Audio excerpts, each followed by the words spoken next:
Pilipinas ngayon.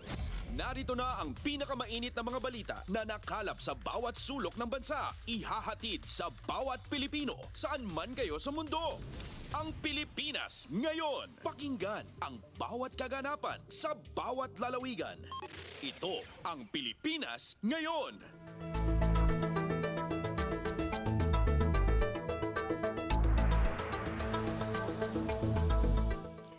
Magandang araw sa ating mga tagapakinig. Welcome po muli sa ating programang Ang Pilipinas Ngayon. Napapakinggan po ninyo saan mang bahagi ng mundo sa pamamagitan ng ating himpilang Radyo Pilipinas World Service ng Presidential Broadcast Service.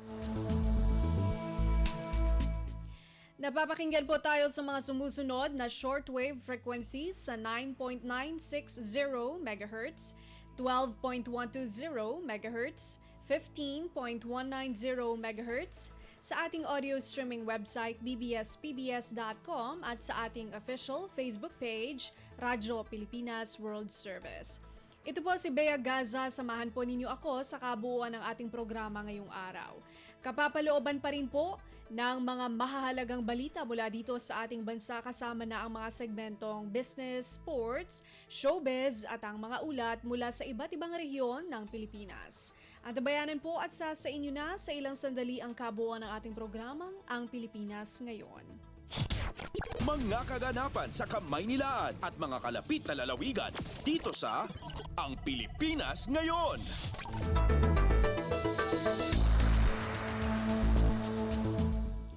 Sa ating mga balita, isa na namang makasaysayang talumpati ang gagawin ni Pangulong Ferdinand R. Marcos Jr. sa pagbubukas ng 21st edition of International Institute for Strategic Studies o IISS sa Shangri-La Dialogue, Asia's Premier Defense Forum ngayong araw. Si Pangulong Marcos ang kauna-unahang Pangulo ng Pilipinas na magbibigay ng mensahe para sa IISS Shangri-La Dialogue. Tiniyak ni Pangulong Marcos na kasama sa kaniyang mensahe ang mga posisyon ng Pilipinas sa issue sa West Philippine Sea. Sabi ng Pangulo, ang kaniyang pagsasalita ay patunay na nakikita ng maraming bansa ang mga hamon na kinakaharap ng Pilipinas. The fact that they asked the Philippine president to come and speak on that very subject is significant in the sense that it is a recognition that there are challenges that are facing the Philippines specifically. Pangulong Ferdinand R. Marcos Jr. Kumpleto, detalyadong balitaan, di papahuli sa mahahalagang kaganapan. Kamustahin ang inang bayan, ang Pilipinas ngayon. Nakatakdang magkaroon ng bilateral meeting sina Pangulong Ferdinand R. Marcos Jr. at Singapore President Tharman Shanmugaratnam. Kasama sina Prime Minister and Minister for Finance Lawrence Wong at Senior Minister Lee Hsien Loong. Ayon kay Pangulong Marcos, gagamitin niya itong pagkakataon para imbitahan ang bagong Pangulo at Prime Minister ng Singapore na bumisita sa Pilipinas bilang testamento ng matibay na ugnayan ng ating mga bansa. Ipinagdiriwang ng Pilipinas at Singapore ang ika-55 taon ng diplomatic relations ngayong araw. Pasada ng mga balita mula sa Pilipinas para sa mga Pilipino saan man sa mundo. Ang Pilipinas ngayon.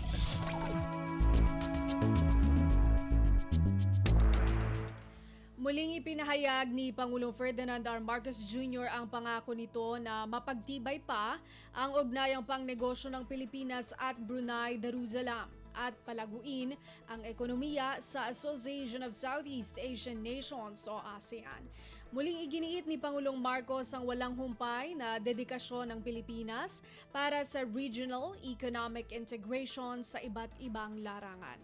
I am delighted to share the positive developments from the Philippines and to discuss how we can advance and strengthen our collaboration with Brunei, leveraging the benefits of our partnership through ASEAN, the Regional Comprehensive Economic Partnership Agreement or RCEP, and the Brunei Darussalam Indonesia Malaysia Philippines East Asian Growth Area, BIMP-IAGA, for a prosperous shared future. si Pangulong Ferdinand R. Marcos Jr. Kumpleto, detalyadong balitaan, di papahuli sa mahahalagang kaganapan. Kamustahin ang inang bayan, ang Pilipinas ngayon. Pangulong Ferdinand R. Marcos Jr. tiniyak na mayroong hakbang ang pamahalaan para sa mga overseas Filipino workers o OFWs na nahihirapang maghanap ng trabaho pagka-uwi sa Pilipinas. Si Alvin Baltazar sa balita. Tiniyak ni Pangulong Ferdinand R. Marcos Jr. na may hakbang ang gobyerno para sa mga OFW na nahihirapang maghanap ng trabaho pagka-uwi sa Pilipinas. Ito sabi ng Chief Executive ay ang pagpapalakas ng retraining katuwang ang mga kinauukulang ahensya ng gobyerno. Naririyan, sabi ng Pangulo, ang TESDA at DOLE para mabigyan ng tamang pagsasanay at kaalaman ang mga manggagawa na dating nagtatrabaho sa ibang bansa. Inihalimbawa rin ng Pangulo ang TUPAD program o tulong panghanap buhay sa ating disadvantaged or displaced workers ng DOLE. Bukod dito ay may malaking budget din ng gobyerno para ma-absorb ang mga retirado ng OFW o mga nawalan ng trabaho sa abroad pero gusto pa namang magtrabaho dito sa bansa. Pakinggan natin si Pangulong Ferdinand R. Marcos Jr. That's why we have increased the retraining. Yung lagi nating naririnig, upskilling and reskilling of our OFWs. Mula sa Palasyo ng Malacanang, Alvin Baltazar, Radyo Pilipinas. Pasada ng mga balita mula sa Pilipinas para sa mga Pilipino saan man sa mundo. Ang Pilipinas ngayon.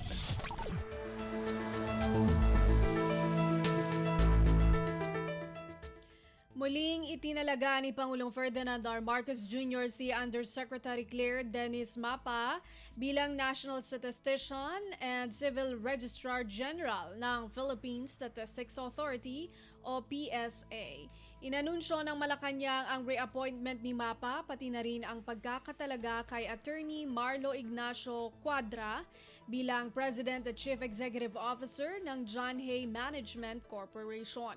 Una nang naitalaga si Mapa bilang National Statistician at Civil Registrar General sa termino ni dating Pangulong Rodrigo Duterte. Si Mapa ay dating dean sa University of the Philippines School of Statistics kung saan tinapos niya ang kanyang bachelor's degree in statistics, 2 master's degree in economics at isang PhD in economics. Si Cuadra naman ay dating miyembro ng Board of Directors ng JHMC. Kumpleto, detalyadong balitaan, di papahuli sa mahahalagang kaganapan. Kamustahin ang inang bayan, ang Pilipinas ngayon.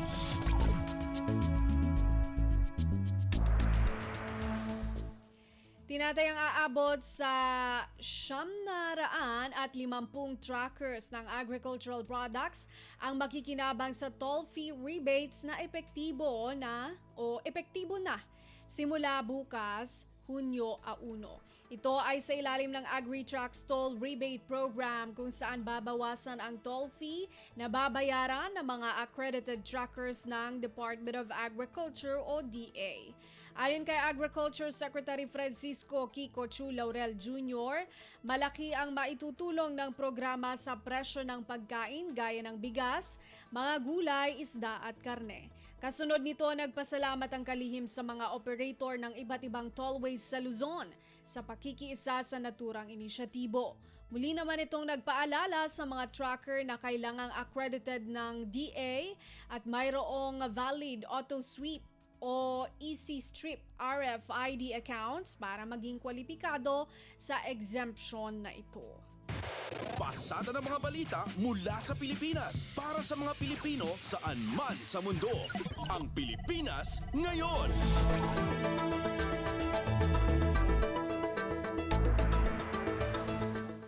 Naglabas si Senadora Risa Hontiveros ng mga dokumento sa posibleng pagkatao ni Lin Wenyi na sinasabing nanay ni Bamban, Tarlac Mayor Alice Guo.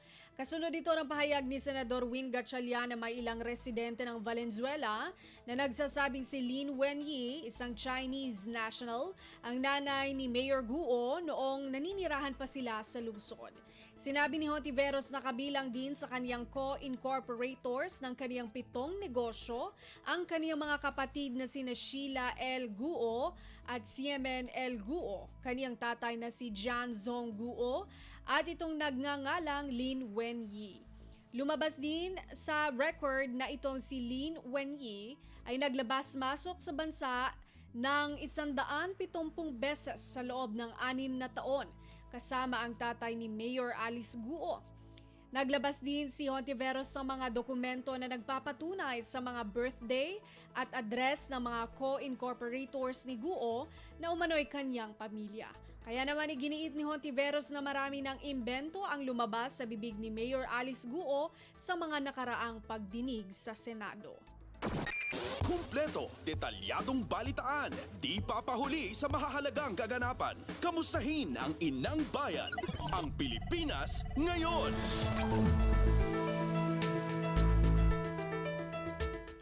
Hindi pa masabi ng Department of Justice o DOJ kung kailan mapapauwi sa bansa si dating Congressman Arnolfo Teves Jr. na pangunahing akusado sa pagpatay kay Negros Oriental Governor Roel Degamo. Pero sinabi ni DOJ spokesperson Miko Clavano na lusot na sa inisyal na pag-review ng Ministry of Justice ng Timor-Leste ang extradition request ng Pilipinas.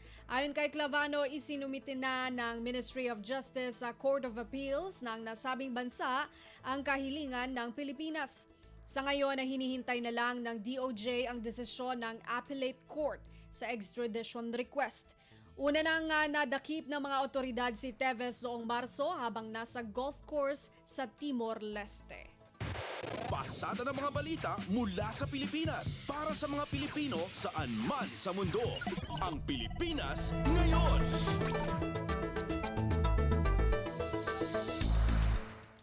Nananatiling kontrolado ang kaso ng COVID-19 sa Pilipinas. Ito ang tiniyak ng Department of Health o DOH sa kabila ng mga bagong variants ng COVID-19 na posibleng makapasok sa bansa.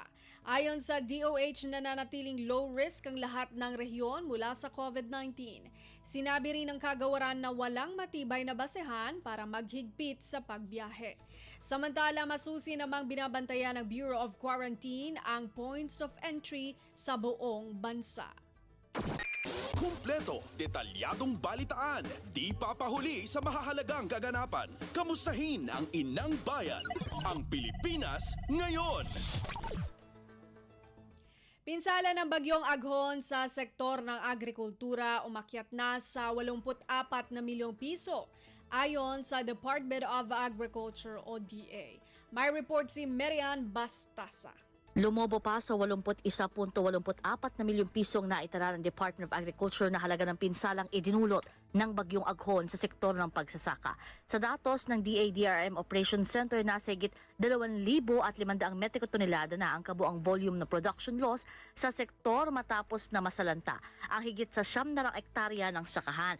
Nasa higit 24,000 din ang namatay sa livestock at poultry sector habang may pinsala ring naiulat sa agriculture infrastructure at mga makinarya sa Calabarzon. Aabot na rin sa 1,482 na mga magsasaka ang naapektuhan ng pangkabuhayan dahil sa kalamidad. Kasunod nito ay tiniyak naman ng DA na nakikipag-ugnayan na ito sa mga apektadong LGUs para sa agarang paghahatid ng tulong sa mga nasalantang magsasaka.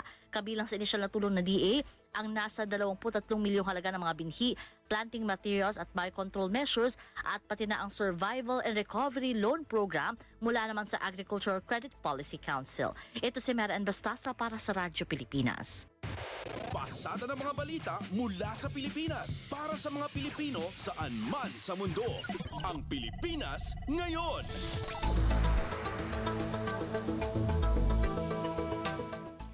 Mga negosyante, pabor na bawasan ang taripa sa bigas. Magbabalita si Michael Rogas. Nagpahayag ng kanilang kahandaan ang Federation of Filipino-Chinese Chambers of Commerce and Industry Incorporated na suportahan ang itinutulak na panukalang bawasan ang taripa sa bigas.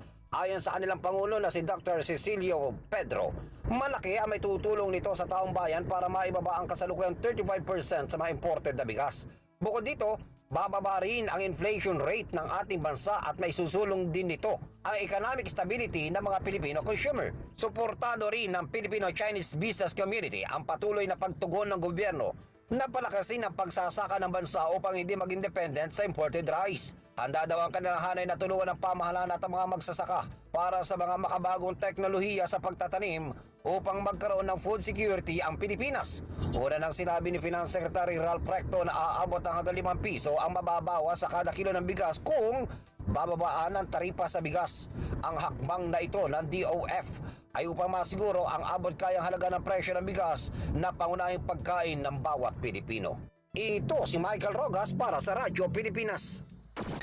Kumpleto, detalyadong balitaan, di papahuli sa mahahalagang kaganapan. Kamustahin ang inang bayan, ang Pilipinas ngayon.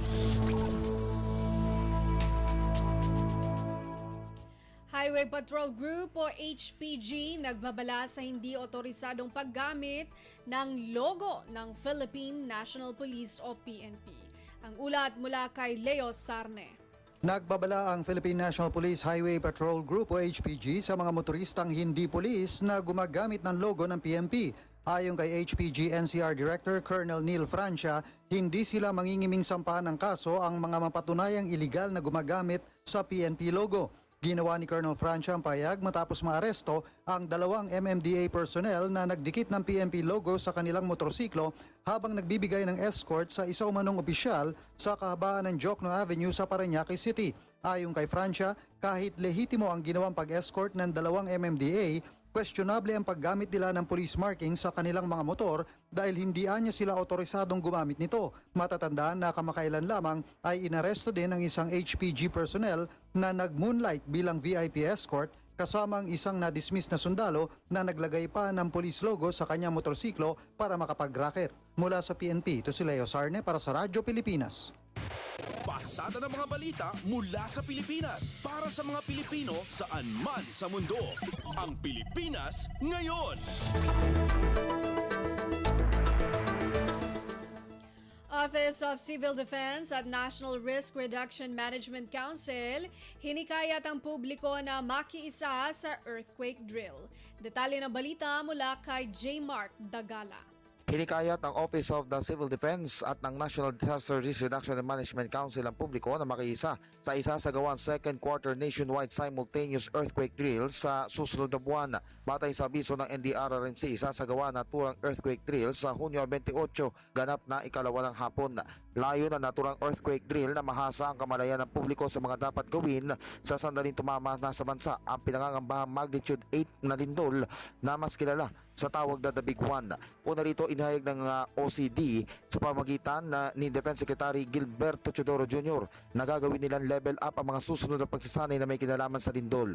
Ibig sabihin, asahan na mga bagong senaryo na kanilang idaragdag upang pataasin pa ang kamalayan ng publiko sa pagtugon sa kalamidad. Magungunit ang ibinabala ng Philippine Institute of Volcanology and Seismology of PHIVOLCS na kung hindi magiging handa ang publiko, lalo na ang mga taga Metro Manila sa pagtama ng malakas sa lindol, posibleng pumalo sa 48,000 ang masawi dito. J. Mark Tagala, Radyo Pilipinas. Kumpleto, detalyadong balitaan, di papahuli sa mahahalagang kaganapan. Kamustahin ang inang bayan, ang Pilipinas ngayon. At yan ang ating nakalap ng mga national news. Samantala, narito naman po ang mga balita mula sa ating mga kasamahan sa iba't ibang mga rehiyon dito sa ating bansa para sa ating regional news ngayong araw na ito. Balita mula sa lalawigan sa bawat rehiyon ng ating bayan. Dito sa Ang Pilipinas Ngayon. 270 mga mangingisda sa Mountain Province na bigyan ng libreng tilapia, fingerlings at patuka mula sa Barangay Muna Program ng Pamahalaang Panlalawigan. Si Donna Kawis Balio mula sa RP Bontoc sa balita. Mapan at 270 fisher folks dito'y Mountain Province tinaikan iti tilapia fingerlings kan patuka manipod iti provincial government ti Mountain Province iti programa nga barangay muna sigon iti impormasyon nga inpablaak ti Mountain Province Provincial Information Office dagiti fingerling kat inwaras ti Office of the Provincial Veterinarian idi May 29 dagiti benepisyaryo ket manipod iti munisipalidad ti Bontoc, Sagada, Tadjan, Sadanga, Baoco, Sabangan, ken Bisaw. 115,000 fingerlings tinaiwaras. Bayat at tunggal benepisyaryo ket naikan iti sag 2 kilo at tilapia feed. Ti barangay muna program ket may sa kadagiti kangrunaan a programa ti Provincial Local Government Unit iti panangidaulo ni Governor Bonifacio Lacwasan Jr. Narpos na Bontoc, Donna Cawisbalyo para sa Radyo Pilipinas World Service. Balita mula sa lalawigan sa bawat rehiyon ng ating bayan. Dito sa Ang Pilipinas Ngayon.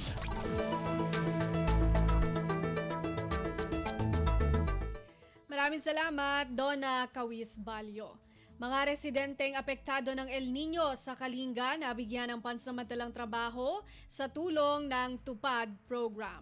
Ang detalye mula kay Amelia Bumatnong ng RP Tabuk.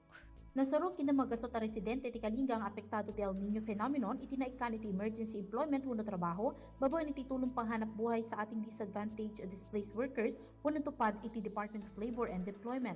Dahito ket pinagtitinulungan iti lokal na gobyerno ti Kalinga, Dole ken Peso.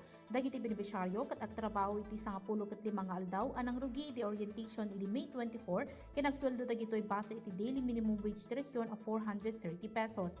Kabayatan iti orientation impaganatget ni Dole Kalinga Provincial Director Avelina Manganip nga iti tupad ket saan a basta donasyon no di ket may sa programa makaitad iti nabiit a trabaho kadagiti apektado iti El Nino. Namnamaen na nga ipapati dagitoy iti panagtrabaho tapno makatulong iti komunidad da. Inayon na nga inyebkas iti panagyaman kini Dole Regional Director Nathaniel Lacambra ken Governor James Etuba gapu iti kinagagat dagitoy nga agtrabaho kinagbirok iti pondo para iti implementasyon iti programa. Manipod RK Tabuk, Amelia Bumatnong, Radyo Pilipinas World Service. Balita mula sa lalawigan sa bawat rehiyon ng ating bayan. Dito sa Ang Pilipinas Ngayon. Maraming salamat, Amelia Bumatnong. Programang pangnutrisyon inilatag ng lokal na pamahalaan ng Bayambang para sa nakatakdang selebrasyon ng Buwan ng Nutrisyon. Magbabalita si Sara Kayabyab ng RP Dagupan. Pantatarian lana Baliya Bayambang dyan Luyag Pangasinan. Susay na sabin selebrasyon na bulan na nutrisyon no Hulyo. Asak baylan indalatdat na LGU. Yadadauloan na saray miyembro na Municipal Nutrition Council. Kaiba sa Nutrition Office so nanduruman aktibidad para abitlan selebrasyon. Kasabay to niya so ginawan pangpresenta at saray accomplishment dan agawaan para unaan san mikadwan quarter ya taon. Kabyangan mo't ni saray apantungtungan da so saray update at OPT Result 2024, Tutok Kainan Program, Milpi Pro Evaluation 2024, san arumniran aktibidad ya makatulong at say pangkaabigan na nutrisyon san abig laman na sari kabalayanda. Manlalapo Dagupan City, siya si Sara Kayabyab para at Radyo Pilipinas World Service. Balita mula sa lalawigan sa bawat rehiyon ng ating bayan. Dito sa Ang Pilipinas Ngayon.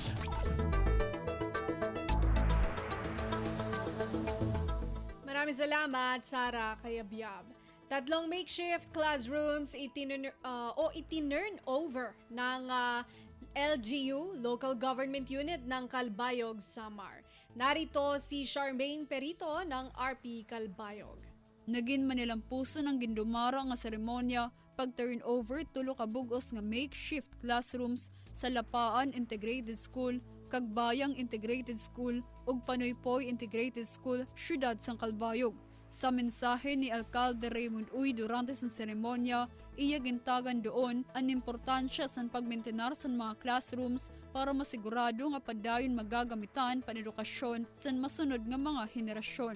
Iya gintagan responsibilidad ang eskwelahan ug konseho sa barangay Lapaan, Kagbayang ug Panoypoy san gin-turnover nga mga eskwelahan kundiin top priority sa administrasyon at mga programa para sa mga kabataan. Ang nasabing nga inisyatibo ang nagpapakita sa dedikasyon sa lokal nga gobyerno sa pagpaabot di kalidad ng mga pasilidad panedukasyon nga makakabenepisyo sa mga kabataan sa komunidad.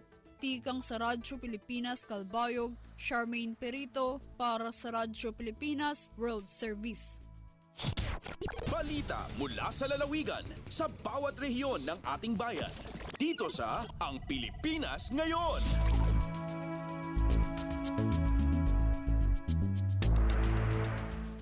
Maraming salamat, Charmaine Perito. Patuloy na proseso ng mga sumukong miyembro ng Communist Terrorist Group sa ilalim ng Enhanced Comprehensive Local Integration Program o ECLIP kabilang sa mga usapin ng Regional Peace and Order Council meeting sa Caraga Region. Magbabalita si Nerissa Espinosa ng RP Tandag.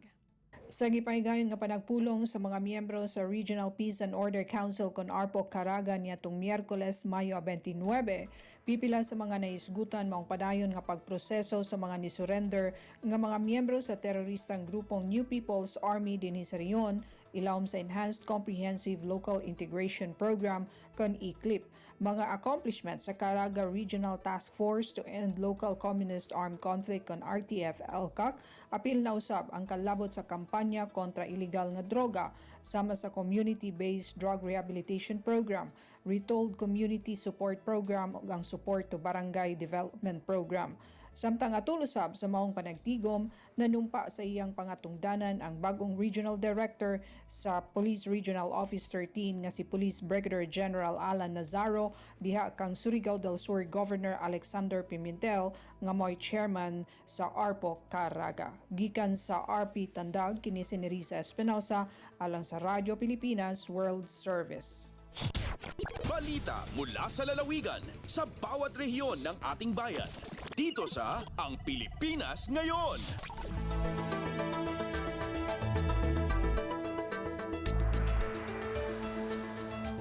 Maraming salamat kay Nerissa Espinosa.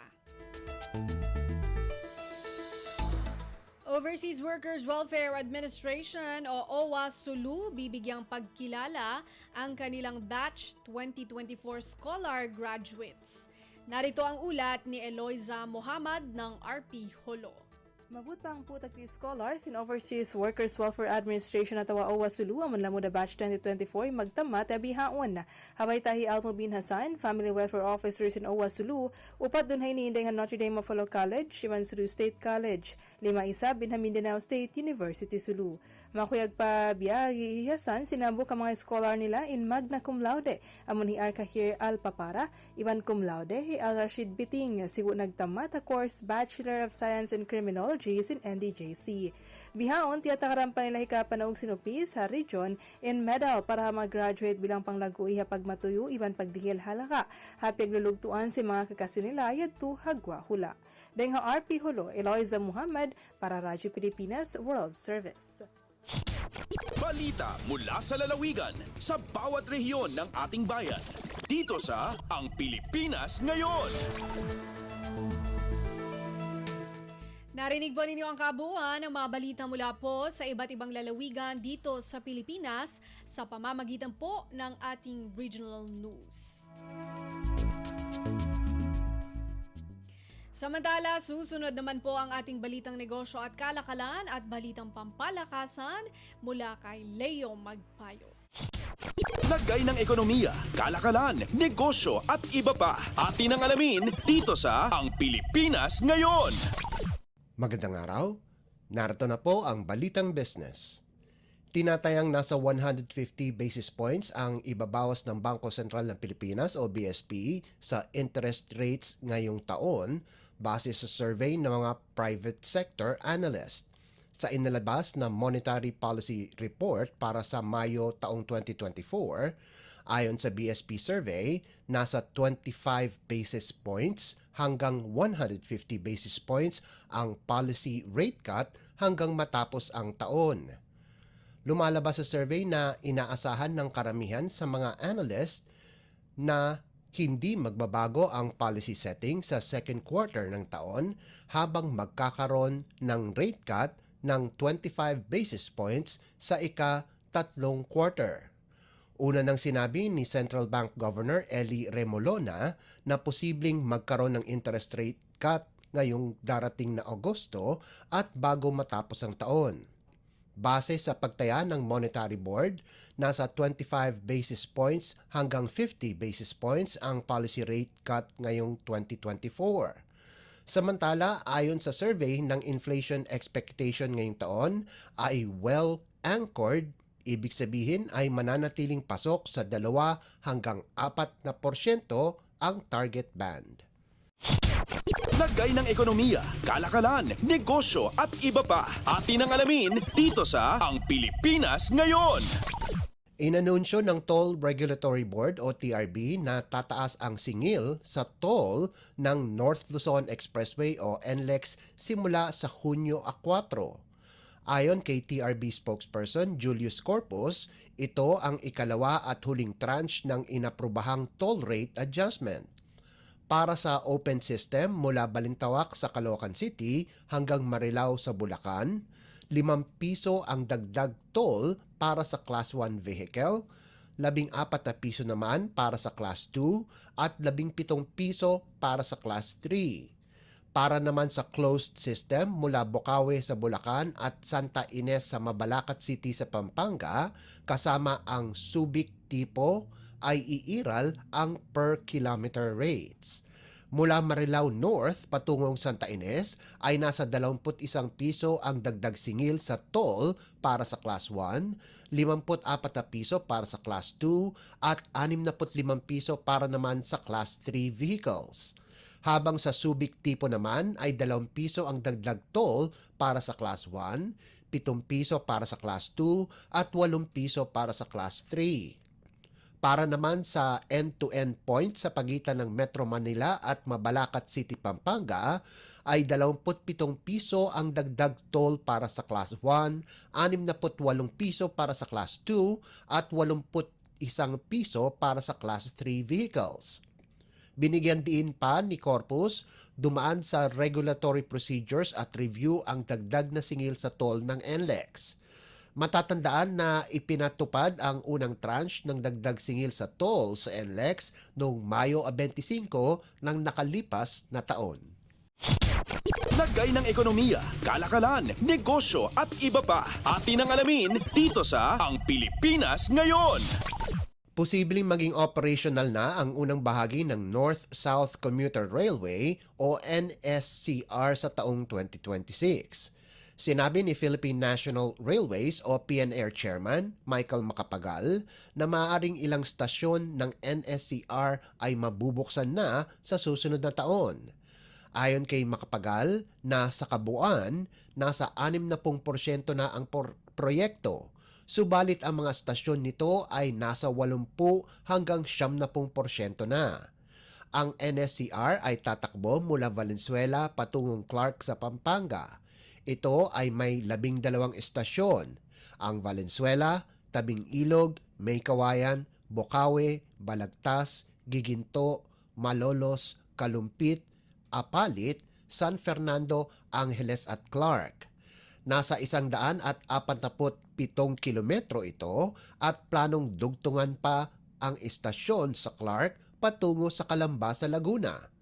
Inaasahan na masiserbisyohan nito ang nasa 800,000 pasahero kada araw at mababawasan ng halos 2 oras ang biyahe mula sa Clark Airport hanggang Calamba. Ang proyekto ay nagkakahalaga ng 837.62 bilyong piso. Nagmula ang pondo sa Asian Development Bank o ADB at Japan International Cooperation Agency o JICA. Lagay ng ekonomiya, kalakalan, negosyo at iba pa. Atin ang alamin dito sa Ang Pilipinas Ngayon. At para naman sa sports balita, updates at pinakahuling mga usapin sa mundo ng palakasan. Atin ang pakinggan dito sa Ang Pilipinas Ngayon.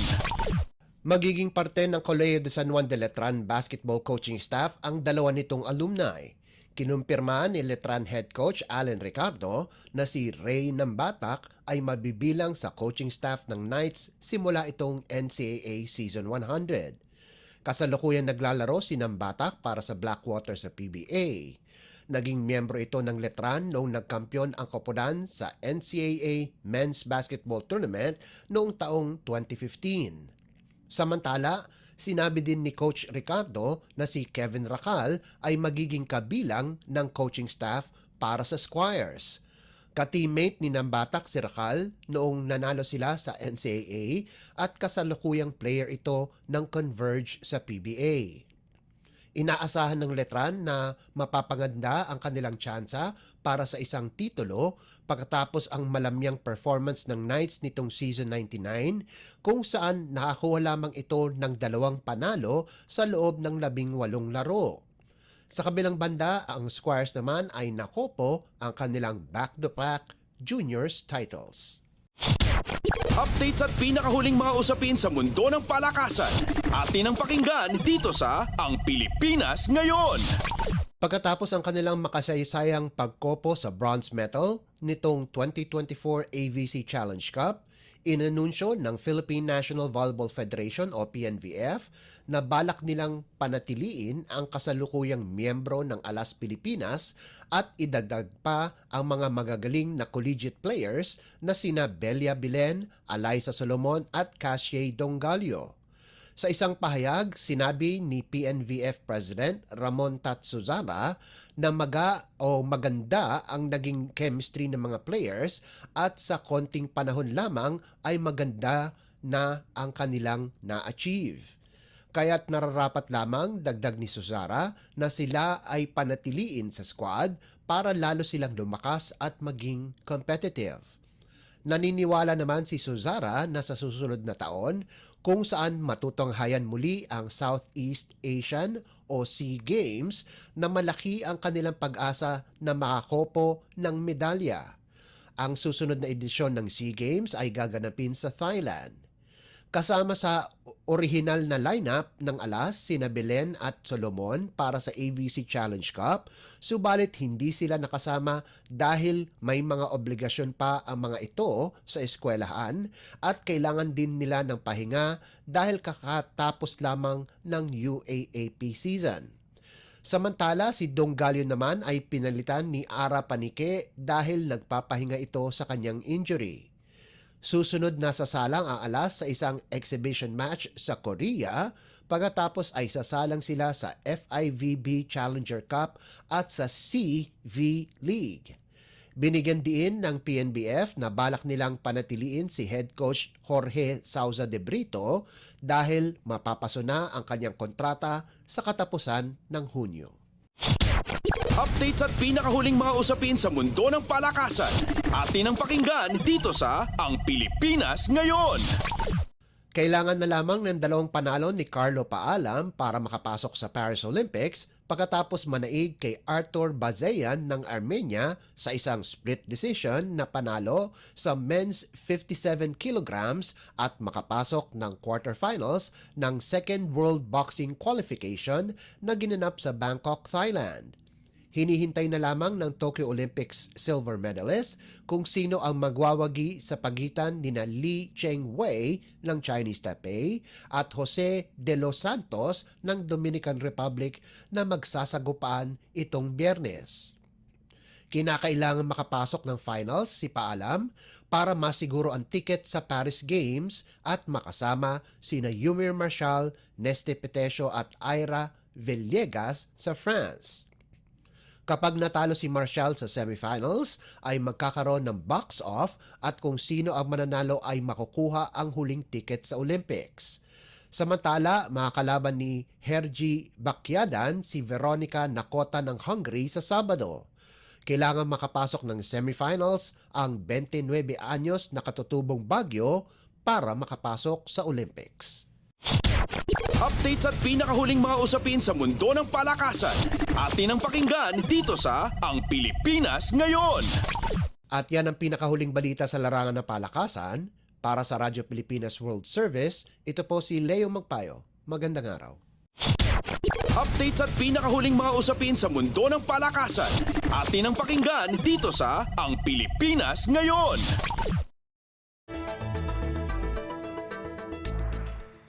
Maraming salamat, Leo Magpayo. Iyan po ang ating balitang negosyo at kalakalan at balitang pampalakasan para sa araw na ito. Ngayon naman duwako tayo sa showbiz balita. Alamin natin ang mga chismis mula sa mundo ng showbiz sa pamamagitan po ng ating kasamang si Mama JT. Ang latest, ang hottest sa showbiz and entertainment. Heto na sa Ang Pilipinas Ngayon. Magandang araw sa ating mga chismoso at chismosang nag-aabang ng mga trending na balita sa mundo ng showbiz. Narito na ang ratsyada ng mga chika. Makalipas ang halos 6 na taon, balik big screen ang singer-actor na si James Reid.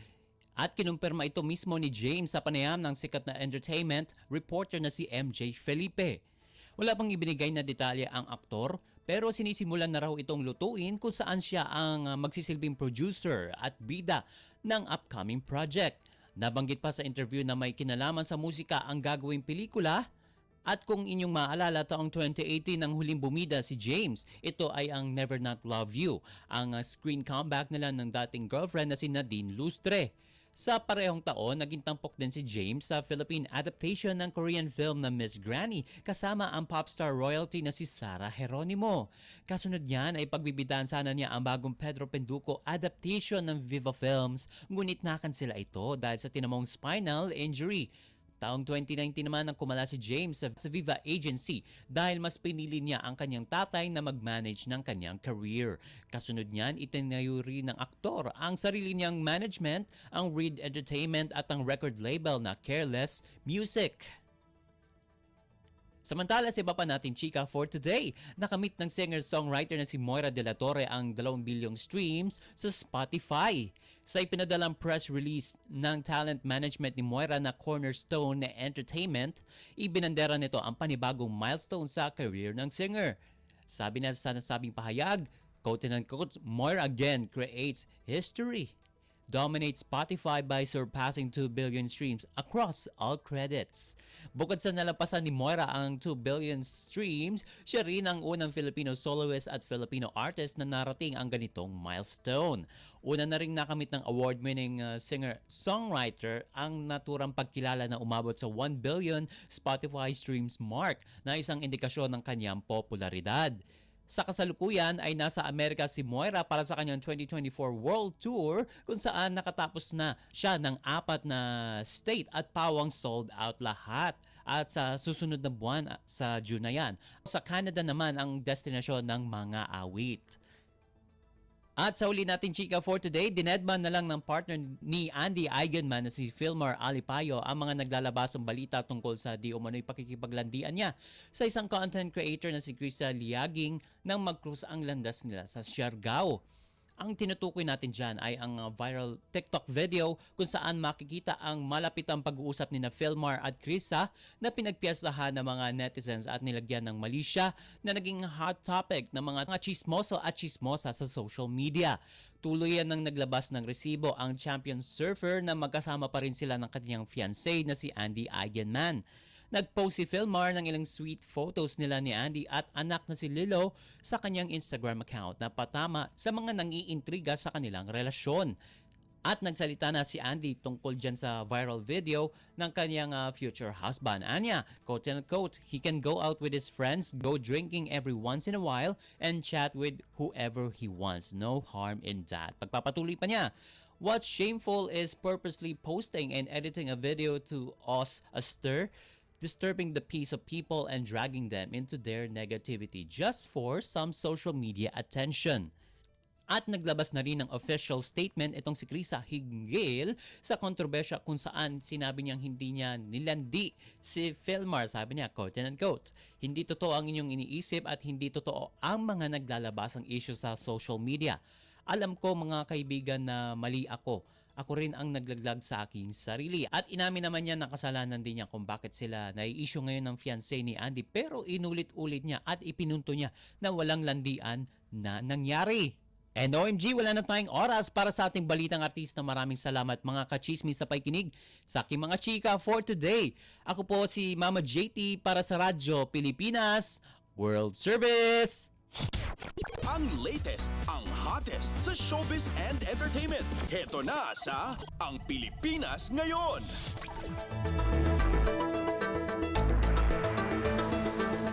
Maraming salamat kay Mama JT. Yan po ang ating showbiz balita. Narinig po ninyo ang kabuuan ng ating programang Ang Pilipinas Ngayon. Maraming salamat sa ating mga nakasama sa technical side, kina Milo Jonella, Susan Aison at Anthony Pimentel.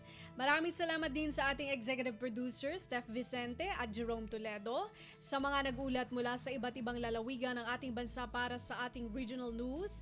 Maraming salamat kay Leo Magpayo na naghatid sa atin ng balitang negosyo at kalakalan at balitang pampalakasan, kay Mama JT para sa showbiz balita, kay Erwin Peñano na nakaagapay sa atin, at maraming salamat din sa ating station manager, Mr. Ray Sampang. Hanggang sa susunod na edisyon ng ating programang Ang Pilipinas Ngayon, ito si Bea Gaza. Magandang araw. At yan ang Pilipinas Ngayon. Muling samahan si Ben Blones sa parehong oras at alamin ang pinakahuling mga kaganapan at balita saan man kayo naroon. Ang Pilipinas Ngayon!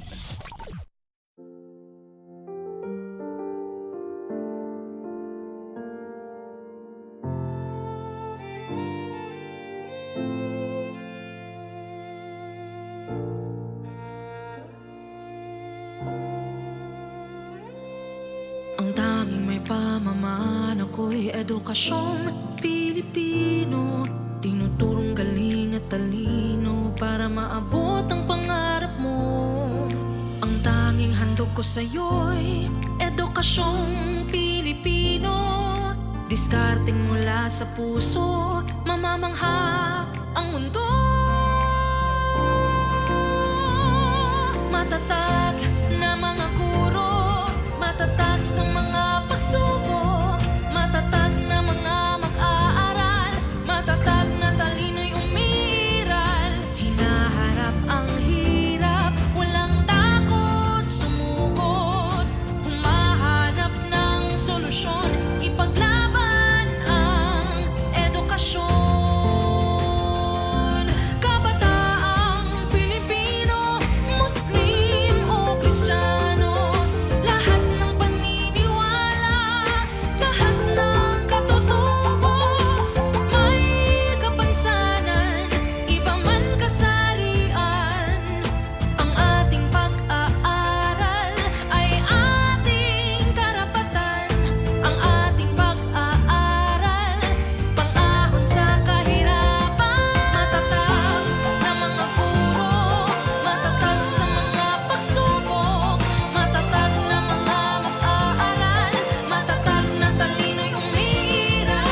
Hinaharap ang hirap, walang takot sumugod, humahanap ng solusyon, ipaglaban ang edukasyon.